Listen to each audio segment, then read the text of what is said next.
Good evening. Welcome to Vision of Asia, the news you can trust and events that move and celebrate our very own South Asian community. I'm Nidhi Kathuria coming to you from our ITV Gold studio in New Jersey. In the headlines today, US lawmakers from both parties urge New Delhi to take a stand on the Russian invasion of Ukraine. Indians stock up cooking oil fuel, fearing shortages amid Ukraine war. Legendary cricketer Shane Warne dies at 52 in Thailand. Samajwadi Party claims it will beat Modi's BJP in India's biggest state election. New York ophthalmologist sentenced to 96 months for healthcare fraud. Watch the trailer of John Abraham's attack in our entertainment section. Stay with us on Vision of Asia for news in detail right after this short break. In the backdrop of the much-touted growing and deepening bilateral relationship between the two democracies, India and US, lawmakers in Congress from both parties expressed disappointment on India abstaining at the United Nations Security Council and later the General Assembly on a vote deploring Russia's invasion of Ukraine March 2, 2022. The State Department official in charge of India made a spirited defense of India's geostrategic constraints, and while continuing to describe the bilateral relationship as the most significant partnership, indicated US might reconsider its position on waiving a law that punishes countries for buying certain defense technologies on ground they threaten the US CAATSA.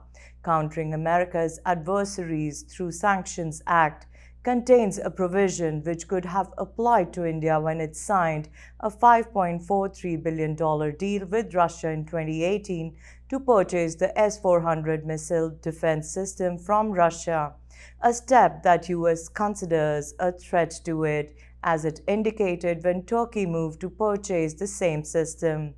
At a hearing on March 2, 2022, of the Senate Subcommittee on Near East, South Asia, Central Asia, and Counter-Terrorism on Capitol Hill, chaired by Senator Chris Murphy, leading lawmakers questioned Assistant Secretary for South Asian Affairs Donald Lu, who said US was trying to close the gap between New Delhi and Washington on the Russian invasion of Ukraine. Senator Chris Van Hollen, usually counted as a friend of India, said he was extremely disappointed in India's decision to abstain at UN. He asked what the thinking behind such a vote was on the part of India's Foreign Minister S. Jaishankar. Lu responded by saying India had expressed two concerns. First, it wanted to leave out on the table the ability to pursue diplomatic negotiations, and second, India was concerned about its 18,000 students in Ukraine. The Biden administration will consider CAATSA, Lu said, but noted that India had already cancelled orders for Russian-made weapons such as MiG-29 aircraft, anti-tank weapons, etc. However, the Capitol Hill hearing made it amply clear US lawmakers from both parties were not bound by any such thinking. They emphasized their disappointment that India did not go by its values of democracy, even as they expressed their understanding that New Delhi was prioritizing its national security concerns, albeit in view of China's expansionist efforts on the Himalayan border. Membership in the Quad, which is US, Japan, Australia, India alliance, was a significant part of the issues discussed. While Liu stressed the importance of the alliance, Senator Ted Cruz questioned the Biden administration's approach, saying it had veered towards climate change and other issues rather than focusing on containing China's expansionist ambitions. Calling India and the US natural allies, Cruz said, under President Trump, our countries moved together significantly closer, recounting the September 2019 visit of Prime Minister Narendra Modi to Texas and the Howdy Modi event. In the past year, under the Biden administration, relations have deteriorated significantly, culminating in the abstention vote by India in the UN, Cruz contended. During the Trump presidency, Cruz said US-India relations were a cornerstone to deter China, an approach institutionalized in the Quad. But under Biden, the Quad has been deprioritized and the group has pivoted away from countering China. Issues such as human rights, the status of women, treatment of religious minorities, especially Muslims, and the ongoing elections in Uttar Pradesh were also discussed. Australian cricketer Shane Warne, one of the finest spin bowlers of all time, whose talent and personality transcended the sport, died aged 52 on Friday.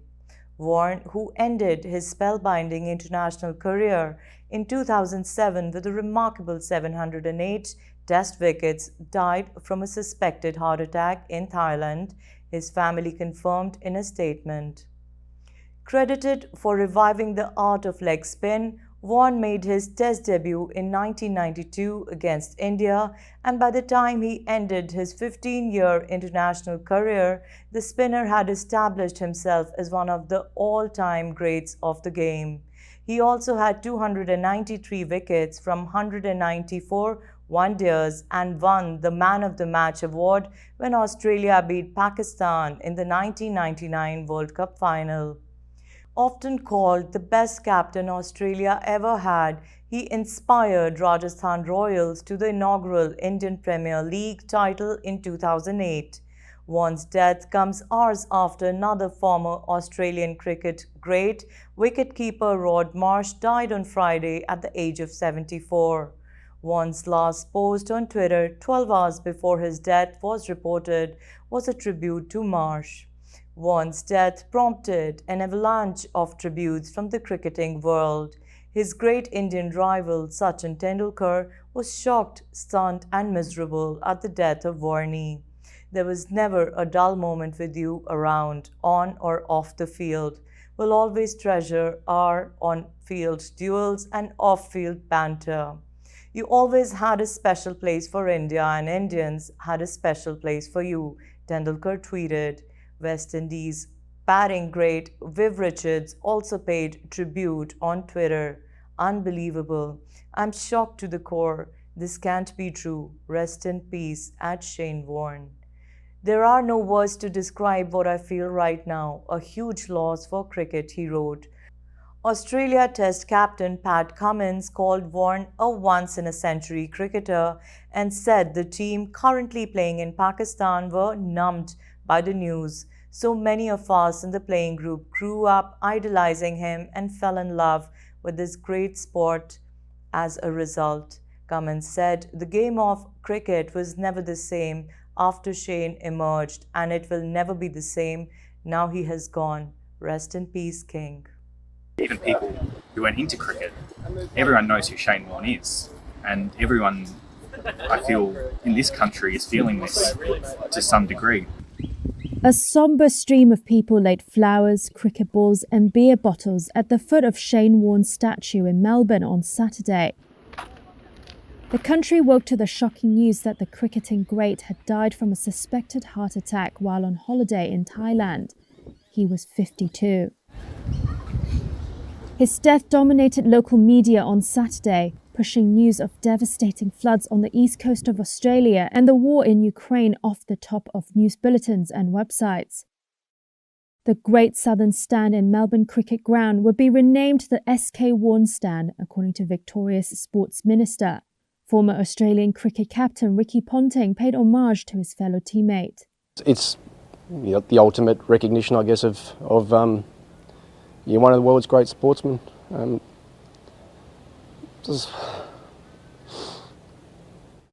One of the finest bowlers of all time, whose talent and personality transcended cricket.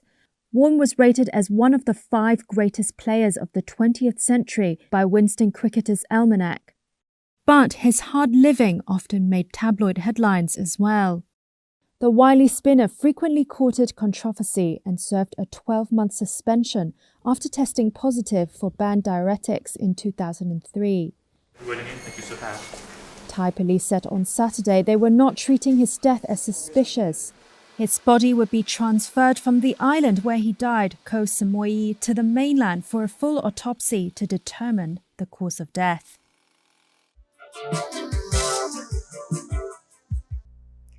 Samajwadi Party has claimed it will unseat Prime Minister Narendra Modi's Bharatiya Janata Party in provincial elections in Uttar Pradesh state, the most crucial test for Modi before a general election in 2 years. The Hindu nationalist BJP has maintained it will retain power in the bellwether state, which, with more than 200 million people, is India's most populous. We are going to form the government and our party is going to win a large number of seats, Akhilesh Yadav, the head of the secular Samajwadi Party, told Reuters on the sidelines of a rally in Varanasi district, which is Modi's parliamentary constituency. Counting in the Uttar Pradesh and 4 other state elections will begin on Thursday. The result from the state elections, particularly Uttar Pradesh, will be a barometer of the popularity of Modi's BJP, which has been under fire for failing to deal with a wave of pandemic deaths last year and for a sluggish economy. Praveen Rai, a political analyst with the Centre for the Study of Developing Societies, said the crowd the Samajwadi Party was drawing did not necessarily indicate it would win. There is a pro-incumbency wave in the state, and one major reason behind that is the improved condition of law and order, he said. One of the parties in Yadav's coalition is the Rashtriya Lok Dal RLD, a farmers' party in western Uttar Pradesh. The party was among those in the year-long farmers' protest that forced Modi to repeal 3 farm reform laws in November, a rare climb down by the combative leader that some analysts have said will affect his party's popularity. We are confident of winning because the people of the state have gone through a lot of suffering, RLD President Jayant Chaudhary told Reuters. The reigning Miss Universe Harnaaz Sandhu was a special guest to give away the Inspiring Women and Business Awards last Friday at the Royal Albert's Palace, New Jersey. Let's watch the highlights.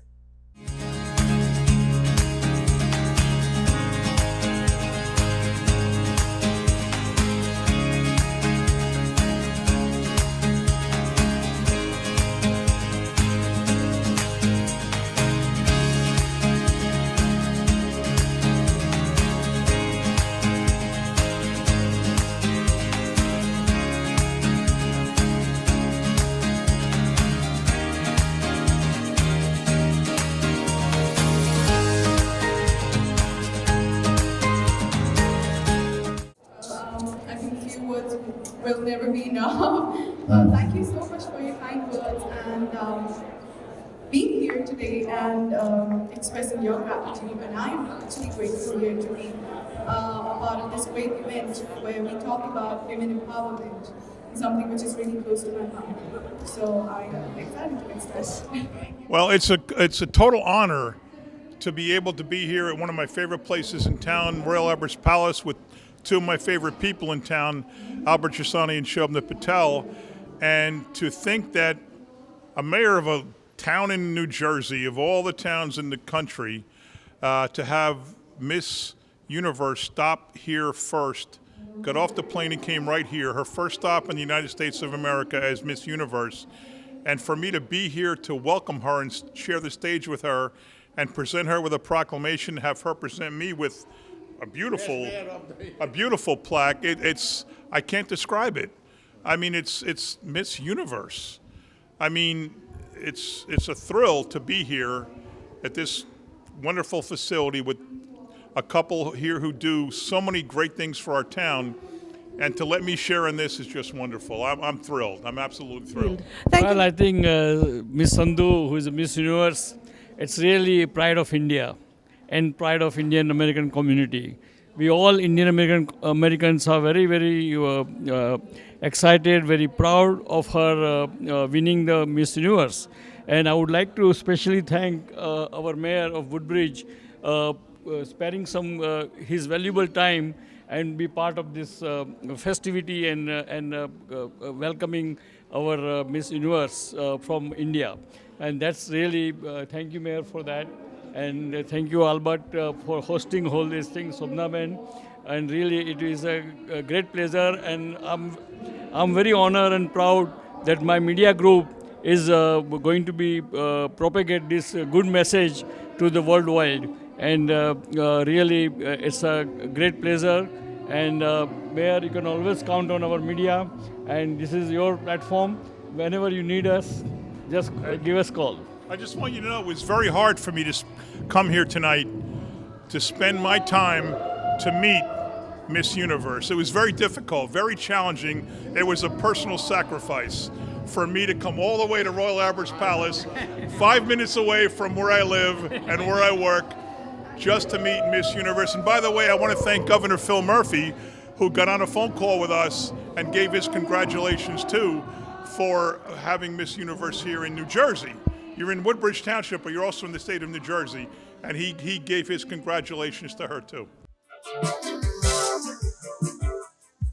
Tri-State Gujarati Physicians Association enjoyed the holy dinner at Royal Albert Palace on March 5th, where the doctors in presence supported Dr. Raj Payani's candidature as the Vice President of RP for the year 2022-2023. Let's watch the highlights.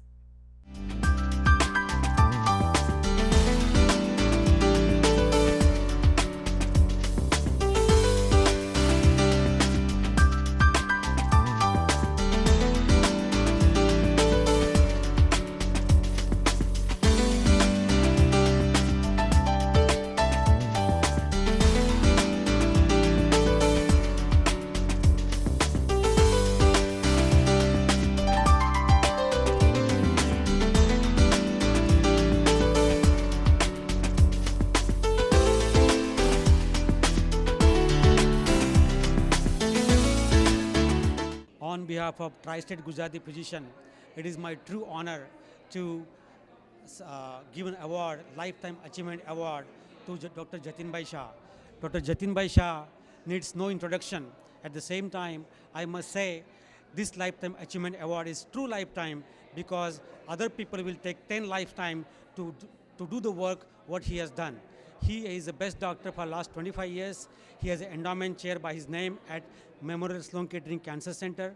He has published more than 620 articles. He's who's and who's in America in healthcare and medicine. The award by Tri-State Gujarati Physician actually has increased the prestige of Tri-State Gujarati Physician by giving this award to him. So this is our true honor that Jatinbhai came here for this function. Jatinbhai, please.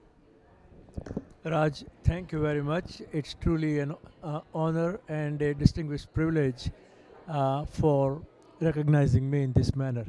However, I want to reiterate that the purpose we are here tonight is to support Raj Payani, a leader who has risen to leadership from amongst us, and now he is running for a national office. Not only we wish him good luck, but we are confident that a true and proven leader like him will be an asset to API, and the future of API is clearly going to be charted by the plans and the programs that Raj is envisioning. I wish him good luck. We are confident that you will win, and go and win the world. Thank you. Thank you so much. Well, I would like to congratulate my very close friend, Dr. Jatin Shah, for receiving Lifetime Achievement Award today from the Gujarati physicians, our own, his own peers, and that's a great achievement. And Jatin does not need any introduction. He is a world-renowned head and neck surgeon, written up by so many people, and he just got another Lifetime Achievement Award last week only, from the Global Physician of Indian Origin. And so he's a well-deserved physician and well-known physician, and we are really proud of him. And again, Jatin, congratulations. And again, Raj, congratulations in advance, and good luck. I'm sure you will win, and we all are with you, and you can always count on us. Thank you.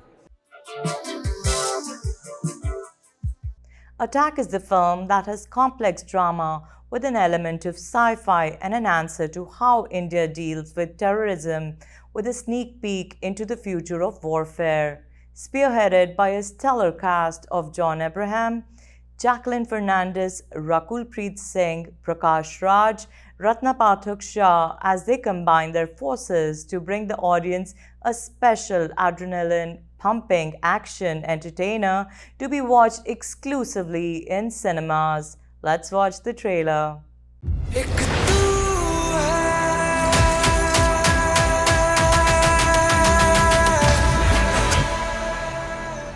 हमारी जिंदगी के 2 दिन बहुत खास होते हैं। पहला, जिस दिन हमने जन्म लिया, और दूसरा, जिस दिन हम जान जाए कि हमने जन्म क्यों लिया। Are you ready for this? 3, 2, 1. Yeah. Yeah. Yeah. Yeah. Yeah.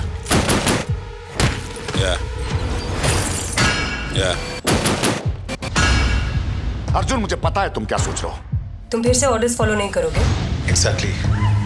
Arjun, don't go in! Activating Super Combat Combo 2.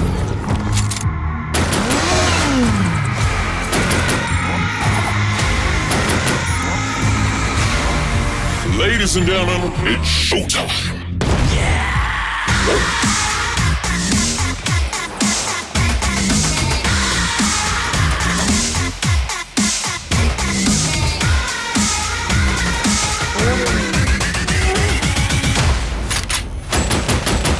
Mission रोकना पड़ेगा, अदरवाइज वो मर सकता है। तुम लोगों को ये बचाएगा ना? Body resistance going down. Hindustan का hero.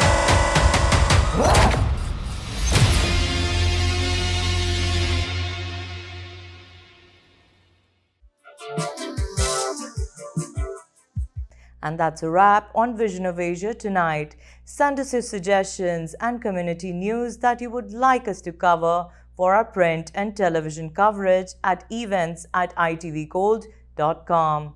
Follow us on our Facebook handle at ITVGold, subscribe to our YouTube channel, and pick up a free copy of Desi Talk if you're in the Tri-State or in the Chicago area for community news, entertainment, and events in US and India. You can also read the News India Times newspaper online at www.newsindiatimes.com or subscribe to the hard copy by calling 212-675-7515. This is Nadika Turia signing off.